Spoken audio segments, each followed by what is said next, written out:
Sual verilir ki, xurafatlar necə yaranır və müsəlmanlar onlara inanıb əməl edirlər? Savabı var ki, bu əməllərin. Yəni, xurafatların yaranmasına səbəb, kör-körənə təqliddir.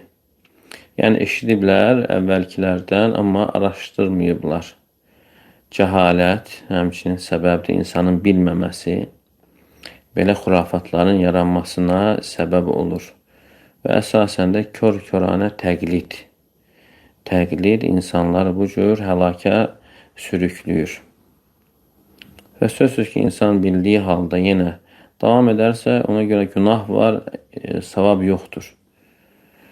Və savab o vaxt ola bilər ki, insan bir şeyin sünnədən olduğunu, Peyğəmbər s.ə.v yolundan olduğunu bildiyi halda əməl edir, amma onun düzgün olmadığını bilmir, zəif olmadığını bilmir, zəif olduğunu bilmir və sonradan bilir. Və ona görə savab olar, amma bildikdən sonra ki, yəni bu düzgün deyil, zəifdir, onu tərk etməlidir.